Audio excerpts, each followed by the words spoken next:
What will you do when your money works for you? Welcome to the Tech Girl Financial Podcast with your hosts, Victor and Kim Gaxiola. From the home office in California, here is Victor and Kim. Happy New Year, Kim. Happy 2023. Here we go. Brand new year. Clean the slate. Start fresh and new. I was just going to say a rhyme. 2023 is going to be good for me. Well, look at you. I hope it's good for everyone else, too. Yeah. So happy New Year to everybody who's listening. And we are kicking off this year with an episode that's based on wellness. We thought, as people are going through, resolutions, the new year, they want to eat better, they want to exercise. Did you do any resolutions?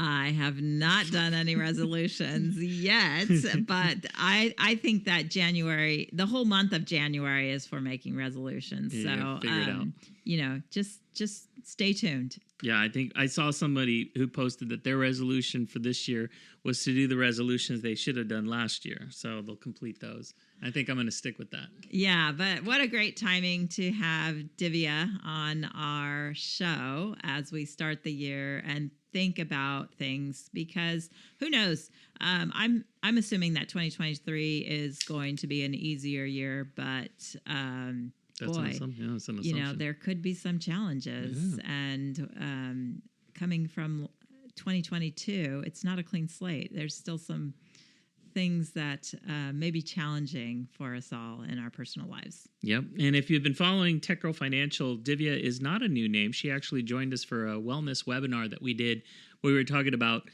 wellness as it relates to your health, but we were also talking about wellness as it relates to your financial health. And we kind of bridged that as a webinar that is available on our website. I'll include a link on that if you want to go back and take a look at that.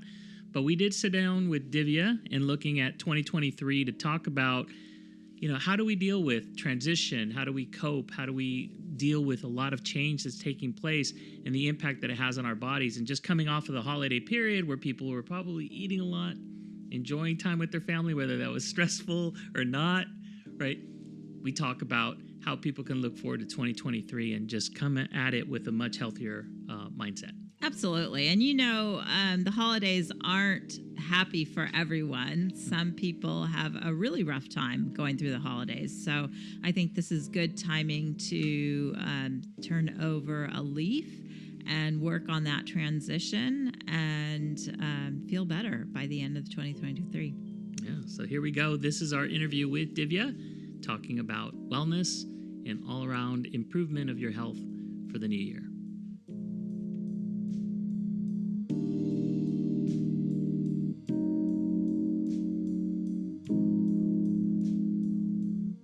So once again, it gives us great pleasure to invite Divya back, and this time on the podcast. So welcome, Divya.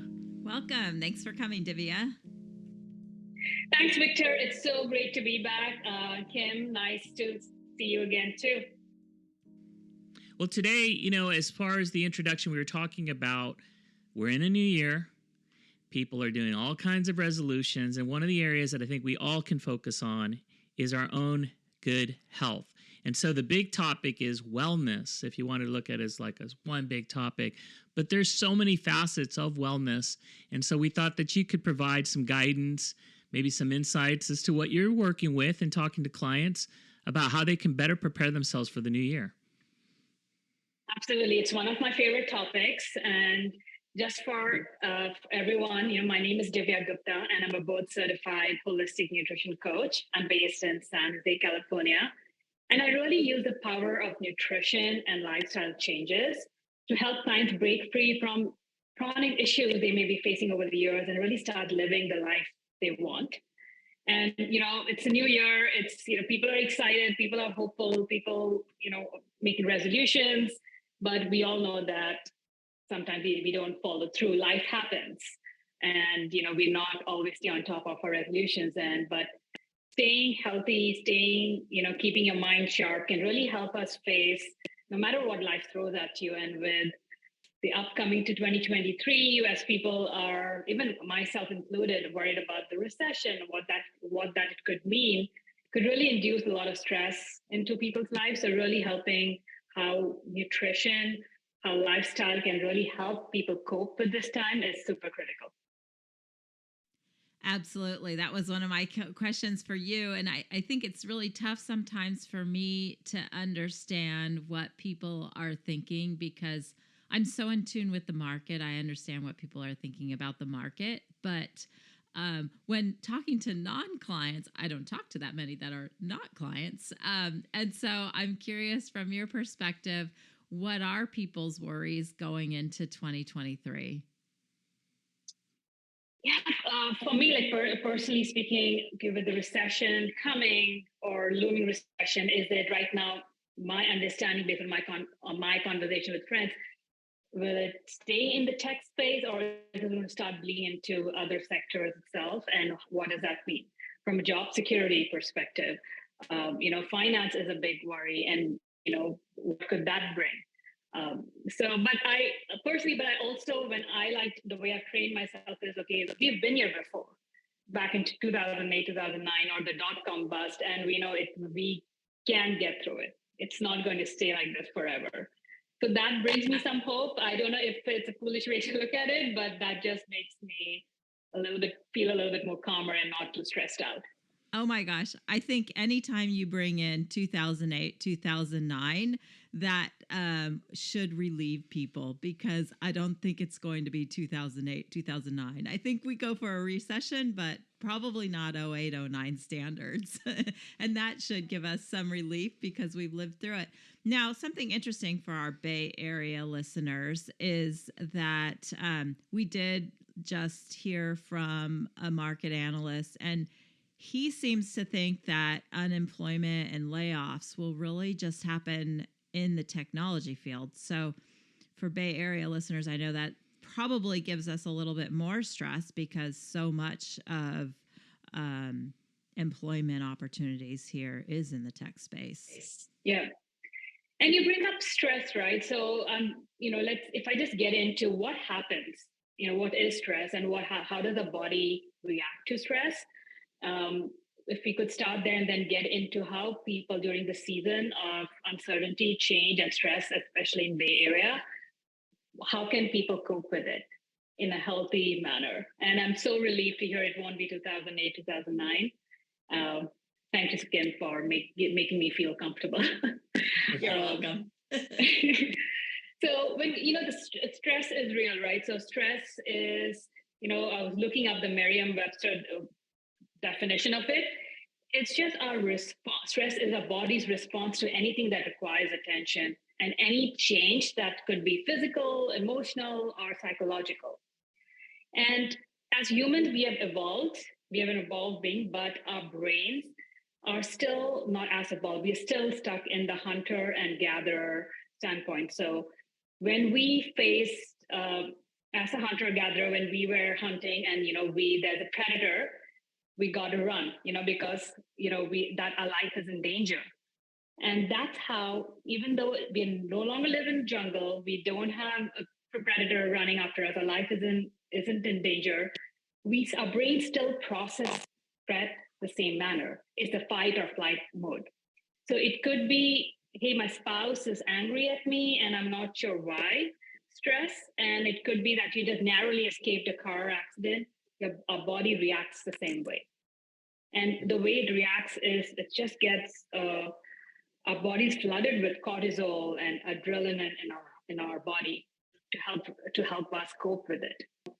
Yeah, so it's just the cortisol and adrenaline is pumped, flooding into our system, and that really helps us. That really dictates the behavior, because what cortisol does is, it increases the heart rate, increases the blood pressure. It's trying to get all the energy, and glucose is our currency of energy in our body, getting all its energy ready to help us cope with however we need to respond, whether it's to hit that brake or whether it's to have the tough conversation with your spouse or a partner. It's the same way. So that's what's happening in the body, chemically speaking. Yeah, it's funny because you mentioned fight or flight. I think Victor here is a fighter and I'm a flighter. But but how primitive that is, because it goes back to our hunter-gatherer ways. And we think we have developed so far, and we think we're so ahead of times, yet after going through the pandemic, and there's really no way we can fight off this virus because we can't see it. And the same thing with our emotional well-being, is to say, as smart as we are, and we know so much more than hunter-gatherers did, we still manage to fight or flight in times of stress.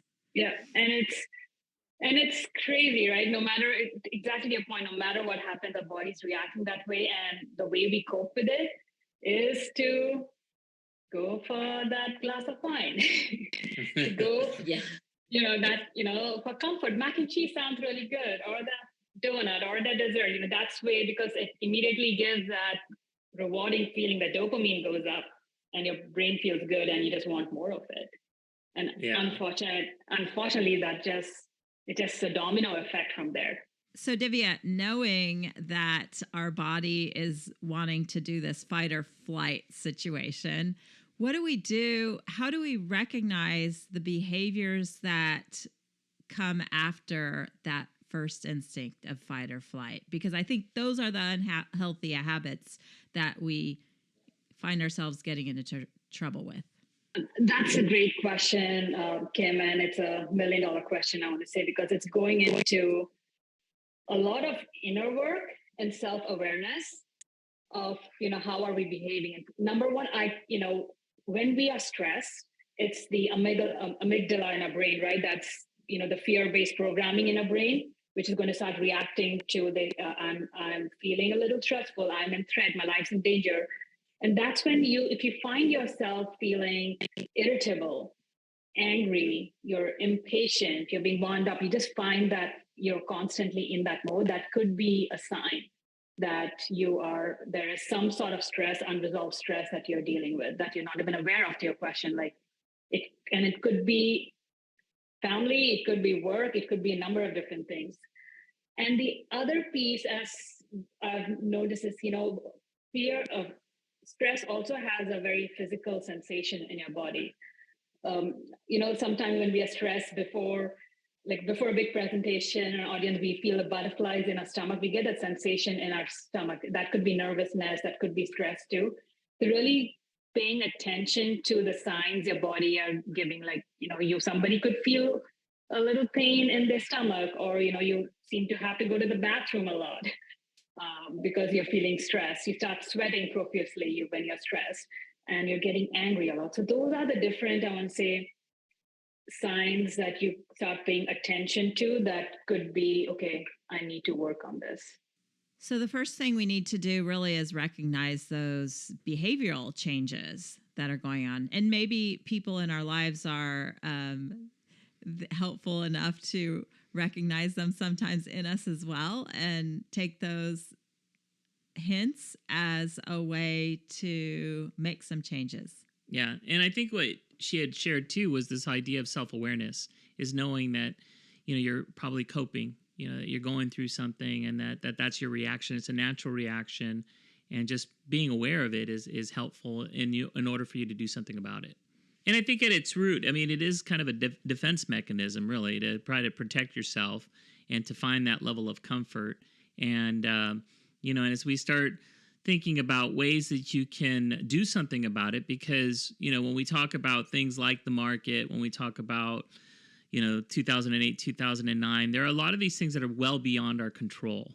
They're going to happen whether we participate or not. But here's an area where people can actually take some steps to control, which is their own health, which is their own good health, and introducing, healthy food habits, better nutrition. So you had talked to us in the past, I think, about holistic nutrition, and you were basing this on kind of these 4 basic pillars. And I'd love for you to expand on that, just because here's an area, like I said, you can control. How do you help people in those areas that they can't control? So when I work with my clients, it's, I work through 4 pillars, because everything in our life is interconnected. So though nutrition plays a big role with the work I do, but sleep is equally important. And we'll talk through why and how it's going to influence your nutrition, your diet decisions you're making, your exercise. As we know, physical health, exercising is important. And then mental health or your emotional state. They're all interconnected. So when I do work with my clients, it's always looking at all these four different pillars to figure out the right plan for what they need. So sleep is an important one. Fortunately, I'm good at that. What else? You're really good at that one. That is no problem. You can check that box, Kim, the sleep box. Yeah, I think I have other problems. Why don't you tell us about the other pillars? Cool. So let's dive into nutrition. That's one thing that we all can control of what we are eating. And, as I was mentioning earlier, so once, during times of stress, it could be, with the recession looming or in general, we have kids, there's work stress, there's a lot happening in life. And say when one Wednesday evening after a stressful day, you're going to go for that bottle of wine, a glass of wine becomes a bottle of wine. And then you've had, some dessert, you have some pasta, and what is that doing? Since you're stressed, your cortisol level has gone up, and you have these sugar spikes with all the comfort food, and then it's going to move into you're going to have a hard time falling asleep because it's a known fact when you have high cortisol level, you're going to have a hard time going to sleep because you need the melatonin hormone in your body to fall asleep. So when it comes to nutrition, it's really focusing on having a whole foods diet, right?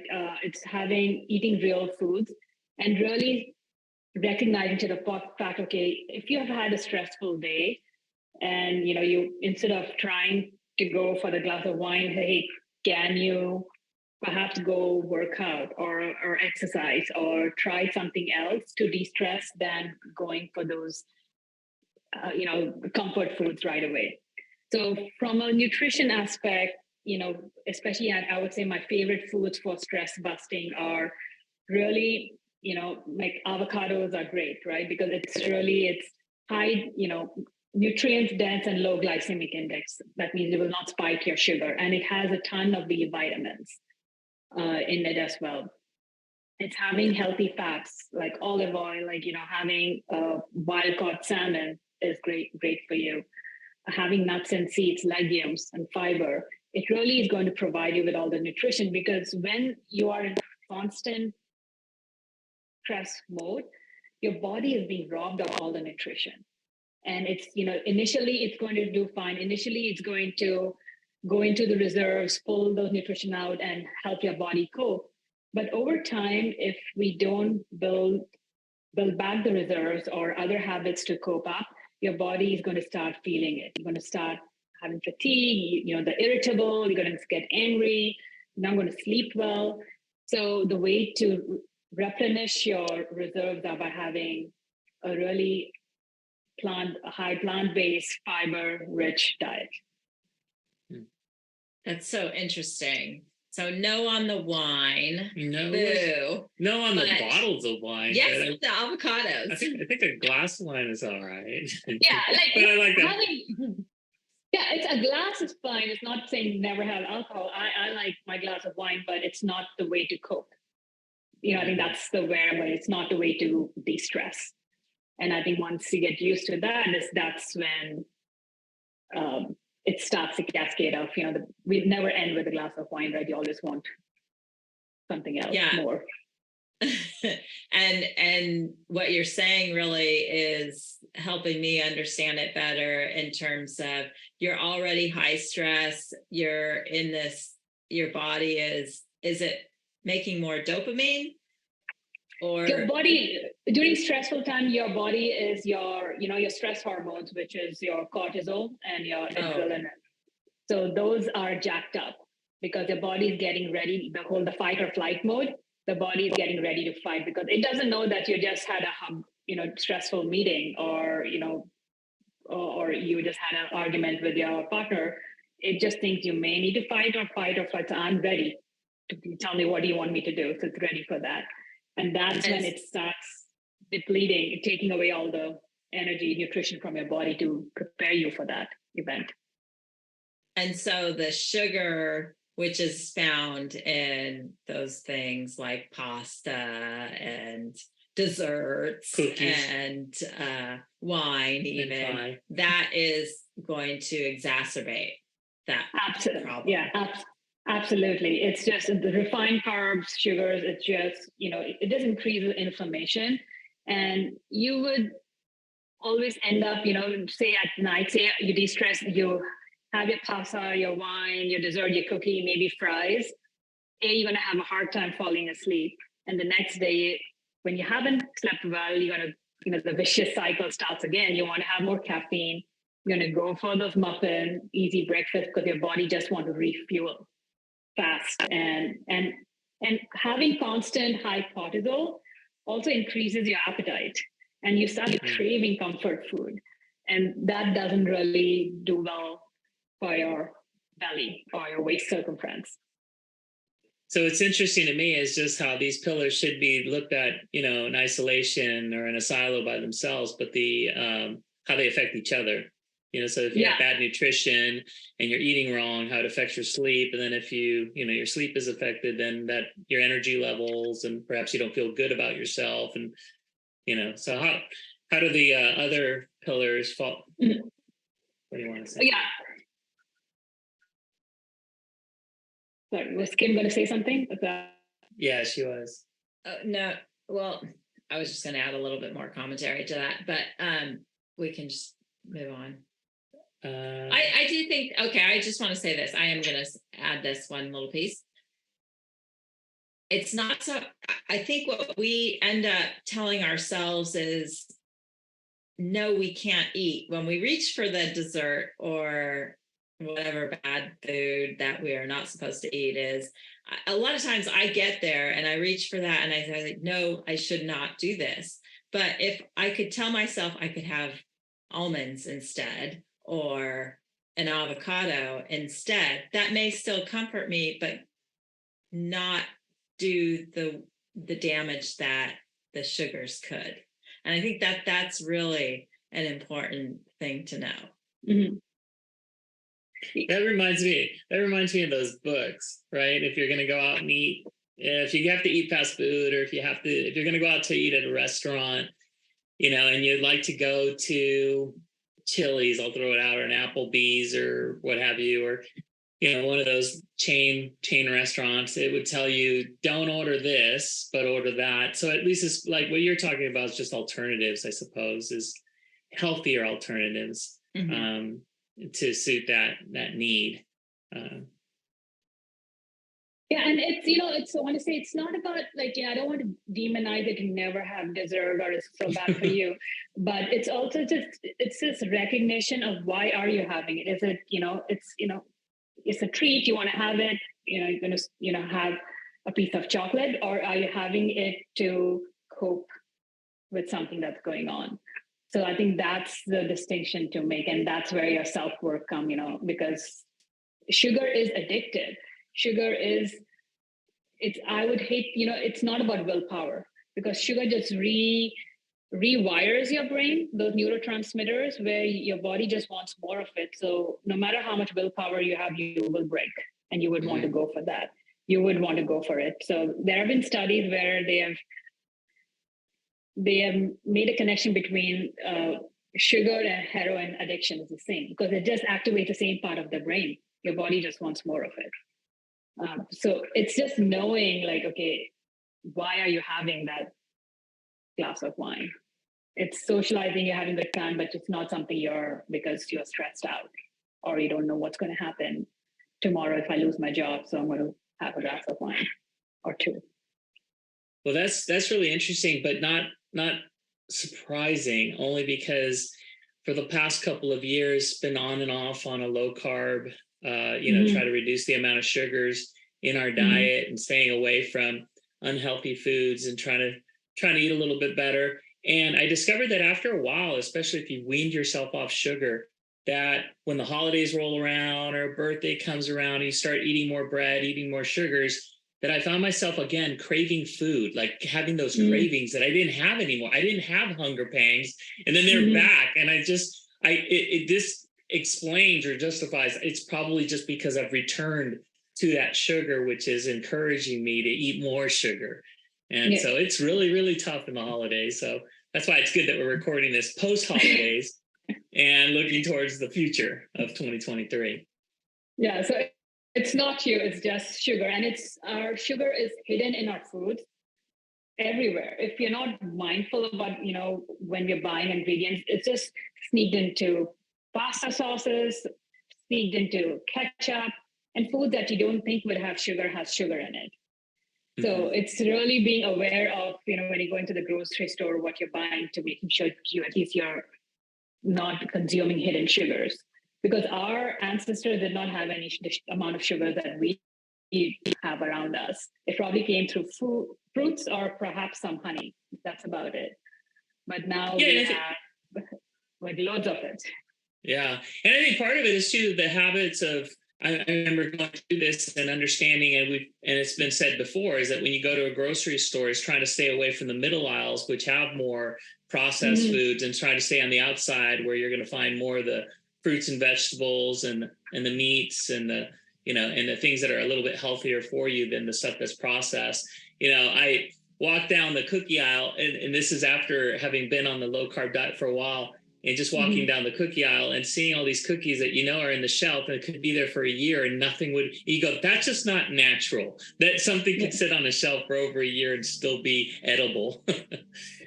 Oh my God. It's, I do a session a class where I talk about decoding nutrition labels, because there are things, and if you can't pronounce it, you probably shouldn't eat it. And the way the sugar is on a nutrition label, it'll never say the sugar. It'll say brown rice syrup, dextrose, like honey. It's just in 4 or 5 different ways. That's how manufacturers sort of that's a loophole to get around it, instead of just calling it its big fat sugar. Because the way the ingredients are listed on the label is by quantity. The highest quantity needs to go in number 1, and so on. It follows that. So if they consolidate all the sugar will be the number 1 ingredient, but they hide it by calling it different names and then label. So you think it doesn't have a lot of sugar.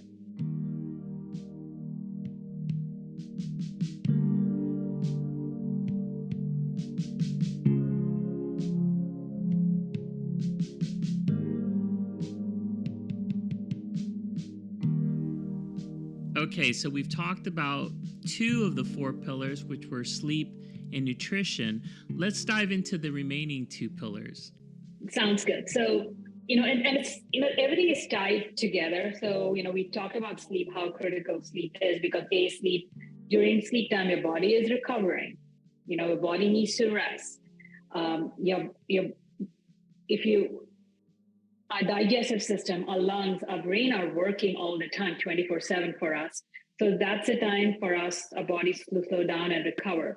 So if we are not sleeping enough, if we are not getting enough sleep, and our diet is not up to scratch, over time our memory, we're going to see impact on our memory, we're going to see impact on our cognitive abilities, or we're going to get more irritable.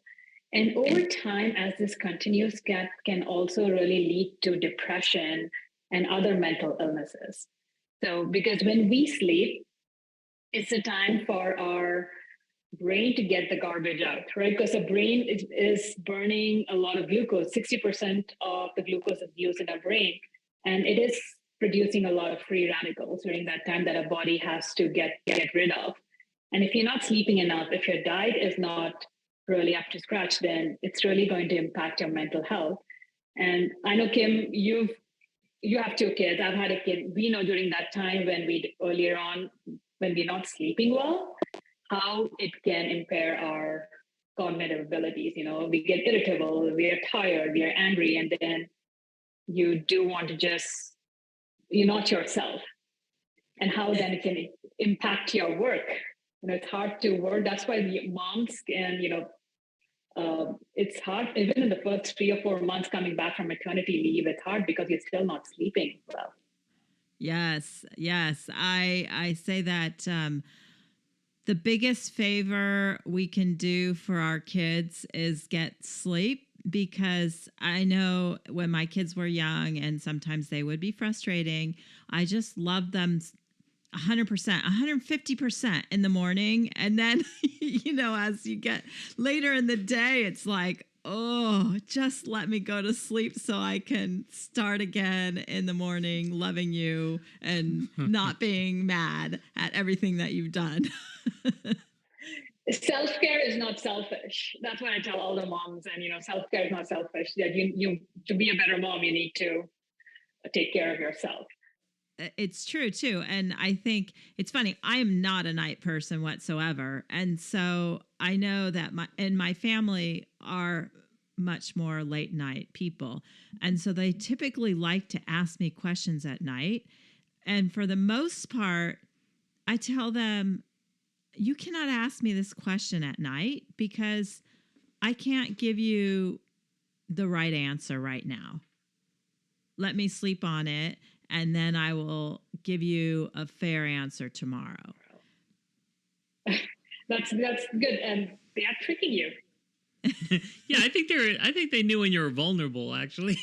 They said, if we ask mom now, she's just going to want to shut us up and maybe tell us what we want to hear. Yeah, because there are so many interruptions in my head at night that will impair me in making a good decision.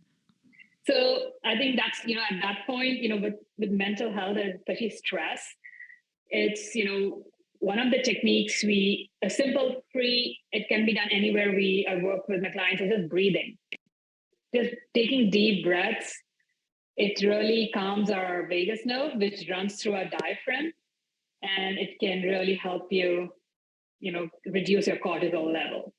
So as folks are going through, stressful times, in the new year with what's happening in the market, it's really building a few tools that can help them with their mental and emotional state. Breathing, meditation is a good one. Like even starting for a minute or two, quiet time, building a community around yourself, having friends or family that you can speak to. And my favorite, which I think when I was going through a hard time during my life a few years ago, I think I really leaned in, and that really helped, was a gratitude journal. Just writing down things that I'm thankful for, grateful for the last, before I go to bed. And even waking up in the morning, thinking of a thankful thought. It just puts you in a joyful mode and makes you start looking at little things that we take for granted and to be grateful for those.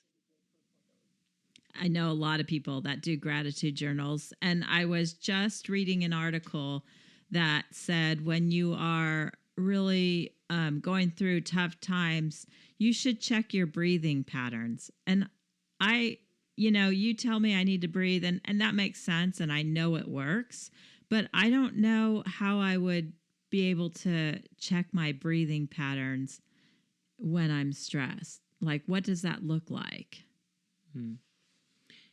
That I noticed that there's a couple of apps, like even our watch, Kim, I think has a kind of a check-in where you can push it from a calm standpoint, and it even like gives you a physical sensation on the wrist to let you know that that's the time you breathe in, and then when you breathe out.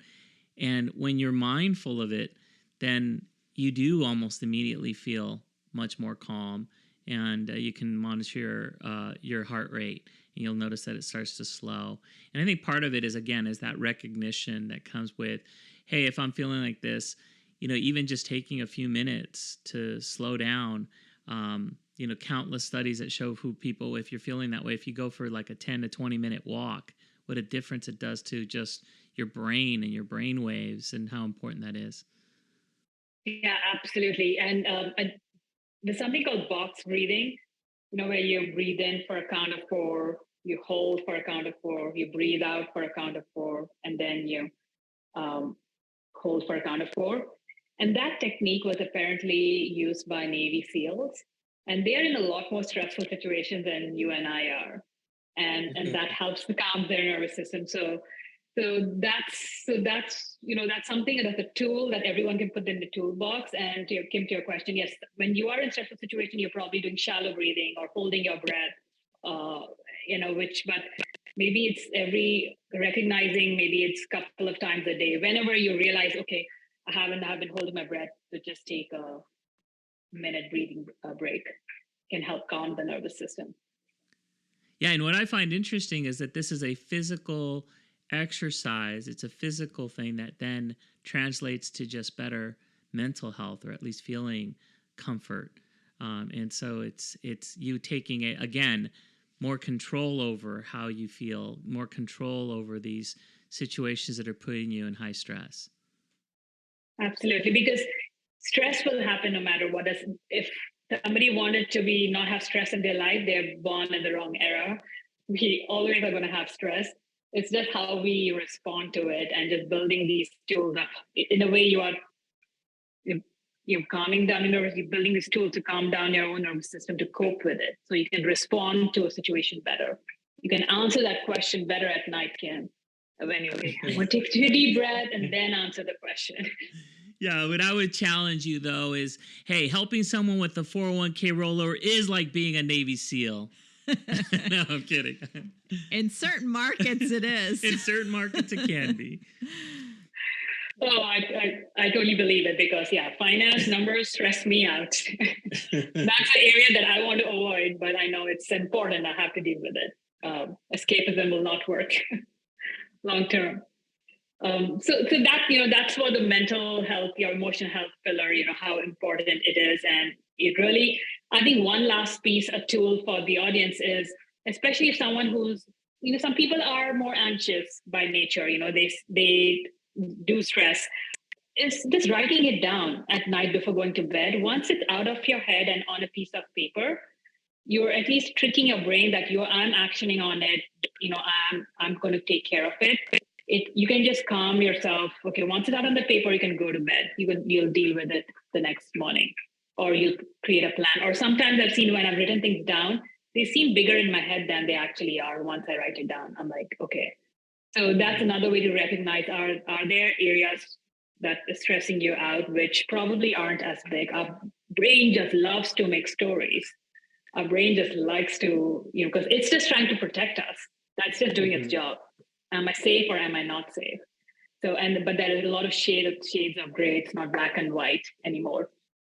Is there a predator or not? So that's one piece. And then on mental health, and then the last and final one, the exercise pillar, which we know exercise helps, sweating helps. It makes you feel good, but scientifically, when we exercise, it also reduces your cortisol level, and it can help calm down. So that's why especially during periods of stress, and back to my example of when you've had a tough day at work, go for that yoga class or go for that exercise class to cope with stress, because with yoga you may do some breathing, you will sweat, and you reduce your cortisol level and feel more calmer and be more ready to take on a challenge or figure out what you need to do.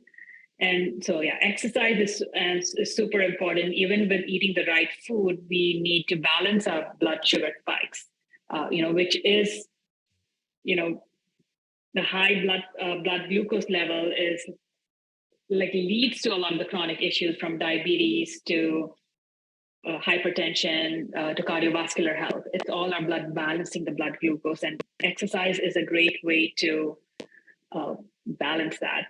And it does not have to be like joining a CrossFit. It could be 15-20 minutes of doing an activity you love, and starting where you are.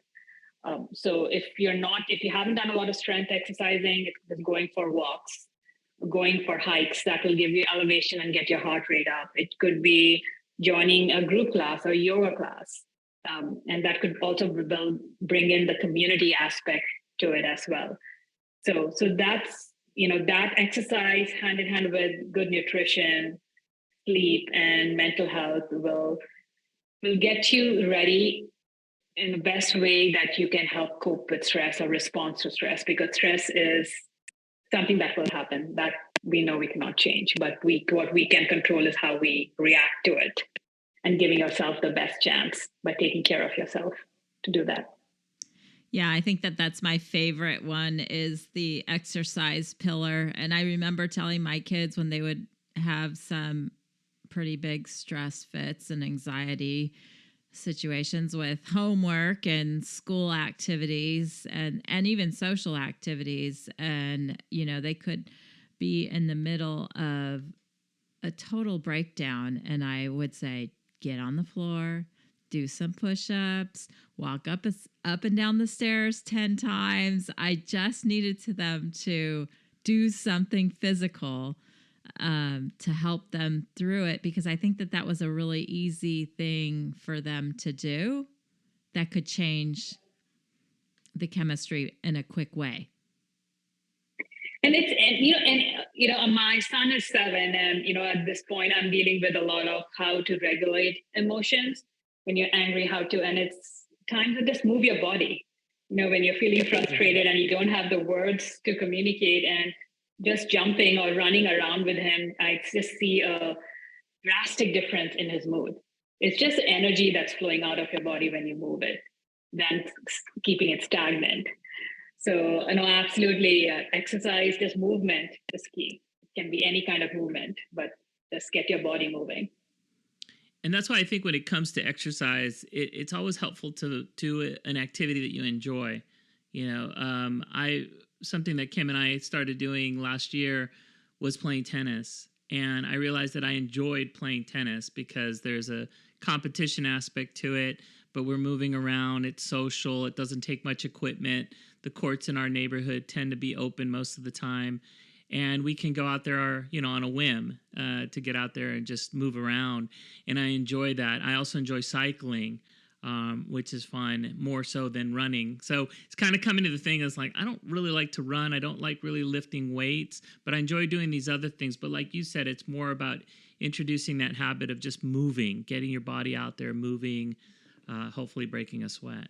And I think finding the path of least resistance is so important, because for some people that may be running. Running is so easy. Put on a pair of tennis shoes and go. Mm-hmm. It's not my favorite thing, but it's easy, and I have to admit that. For us to go play tennis, our rackets are already in the car, so are the tennis balls. We just drive a few minutes and boom, we're there and we can play. So I think it's really important. Everybody may look at exercise and go, oh, I got to get to the gym. I got to do this. I got to do that. It doesn't have to be that hard. It just, and if that's going to be your impediment, at least just go for a walk or something, because we all can find something easy to do. That could be our standby. Absolutely. And I'm curious, have you guys tried pickleball yet? I heard that's new. Yeah. Reluctantly, yes. But we're still diehard tennis fans, and we will play that until we can't. But if there are no tennis courts around, but pickleball is available, we would definitely say yes to that. And also what I have found, this is, thankful to the pandemic for this one, is YouTube. I mean, I have some favorite characters on YouTube that give classes, and that's free, completely free. And I can do a step aerobic class in my family room, and I've got all the gym equipment hidden in my big ottoman. And so there are a lot of things now that make it so much easier to get a real legitimate workout without having to go anywhere.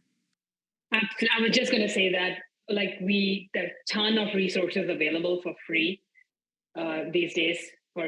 You just have to have the intention to start working out, and all you need is just a walk. Walk is good if that's all that you want to do. And even tennis. I used to play in a league back in New York. I absolutely love tennis as well. Need to get back on it. So. Well, that is so much information that is so helpful for us. I feel like getting out there and getting to work and all those things. And my subconscious is like really hammering into me right now that I still have my gym clothes on, and I haven't done any exercise yet today, and I've been sitting in this seat for a long time. Yeah, same day. My Peloton is right behind me, so I'm hoping to hop onto the bike after we are going to finish. Oh, and I would say I am now at that point because I've been actively for, I don't even know how many years. I've worked out probably 4 to 6 days a week. Like, it's just in my head. They say it takes so much time, 30 days, I think, to build a habit. Honestly, I think when it comes to the right kind of exercising and eating, it takes years. But now I have no excuse because it's always there. Yeah, I think I think anything you do for 21 days consistently becomes a habit. So you just have to do it for 3 weeks. Okay, 21 days. That's not that hard. That's not that hard. And for the audience listening, we talked about a lot of tips on nutrition that can help coping with stress. We talked about the importance of sleep, mental health, and exercise. It's not to feel overwhelmed that everything needs to be done at the same time. It's just picking one thing and just trying that differently to cope with stress. Even taking Epsom salt baths, that could be a good relaxing way to de-stress and then have a good night's sleep. It's maybe doing the deep breaths or starting an exercise routine for 15, 20 minutes. Just starting any place and start noticing where that you're feeling stressed, you're getting, the physical signs your body may be giving you, or you're feeling more irritable or anger. So just trying to recognize that would be step number 1 and going down that path. That's some really good advice, and like we had said before, whereas on let's say the downward spiral side, if you're not getting enough nutrition and then you're not sleeping well, it kind of affects the other pillars. Well, the opposite can apply too. If you're eating better, getting good sleep, and exercising, I think you feel better about yourself. Let's say you start losing some weight. It just starts like those healthy habits start to build on each other that you continue. So just as it can go one way, it can certainly go the other. And hopefully those people who are listening to this podcast, maybe you're on a bike right now, maybe you're on a run, go, keep going. You're doing awesome. So we're here to encourage you with that. And again, we really want to thank Divya for being on the podcast to share these, these pillars and of course these different healthy habits that you can start and bring into the new year. Divya, I'm sure people might be interested in learning more, and we can certainly put a lot of stuff on our show notes, but how would be the best way for people to get a hold of you or to find out more about the work that you're doing with people here in the Bay Area and beyond? Can you share some of the resources with us? Absolutely. Thank you for giving me this platform, Victor and Kim. So people can find me on my website, divyagupta.net. And I'm very active on my Instagram where I share, my healthy habits, what I do in a day. It's @_Div Gupta. And I'm on YouTube and Facebook as well with my name. You folks should be able to find me. And I think one more question is, if you could give us an idea of the kinds of people that are working with you and, give us some ideas, like how do we know we need help and what you would do for us? Oh, absolutely. So I'm working primarily a lot with women, late 20s to I'd say early 40s, where they start to deal with a lot of digestive issues. That's what they come to me for, and it could be a lot of digestive issues, and then we really get into that and start working on their diet. It could be acidity, it could be they're dealing with gut dysbiosis. Gut health is a big part of the work I do, because that's where once your gut's healthy, everything else will start to, a lot of the issues will start to go away. So gut, they might be dealing with a lot of SIBO, which is small intestine bacterial overgrowth. So it starts with, digestive issues, but then, so those are the women and those are the issues that I'm working with. And the other area I focus on is if they're dealing with autoimmune condition. I myself have Hashimoto's, which is an autoimmune condition, really helping women to how can, making changes with their diet and the 4 pillars we talk about, how to manage your condition, because as we know, once you get an autoimmune condition, you're 3 times likely to get another one. So my goal is not to get another one. So that topic is very near and dear to me because I've seen my mom go through health challenges from Hashimoto's to rheumatoid arthritis, and just the quality of her life is not what it could be. So that's another area I focus on with my clients. That is interesting. So sometimes all of these issues and stress that's happening does manifest in our bodies. And what you're telling us is all of these are the tools. But sometimes there's some pretty complicated situations that our digestive system or our internal health system is warning us. And that's when it's time to get some serious professional help. Absolutely. And it's, going, sometimes Western medicine, it's taking a pill which just covers the symptoms, but how it's more for the long haul. It's for, how can you change your diet that you can live the life you really want without relying on, I'm going to be feeling this way for the rest of my life. Thank you, Divya. That, in a nutshell, just incorporates what you are doing and how important that work is. Thank you. It was so great to be back and to have this conversation again. Thank you so much for having me. Well, you're welcome, and we'll bring you back sometime and keep you coming back to share more of your insights with our audience. But thank you so much for being part of the show. Thank you.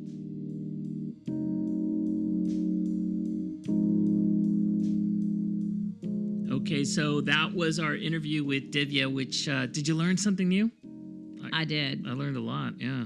I did, how it all connects together. That was the big takeaway for me, is just that whole interrelatability across the 4 different pillars, both on the positive and the negative, and how you can't operate these things kind of in a silo from the standpoint that you can have great nutrition, but if you're not sleeping well, if you don't have good mental health, if you're not exercising, it doesn't matter that your nutrition is great, and how one impacts the other.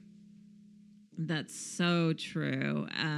It would be easy if it was only one, right? Mm-hmm. But unfortunately, we have to factor in everything together.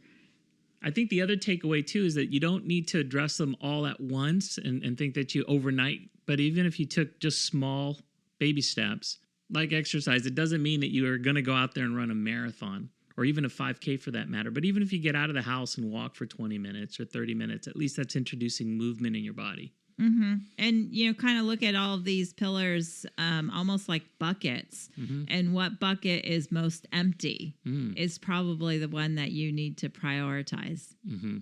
Yeah. So did this help in giving you like a resolution for the year? Did the podcast recording and talking with Divya? I think it gave me some motivation. Oh, okay. All right. Well, we'll hold you to it. So we'll have to think about what we go and what we do next. But we want to thank again Divya for joining us on the program once again and sharing her thoughts and her intelligence. And of course, we will include in the show notes the different links in case you're interested in finding out more for yourself.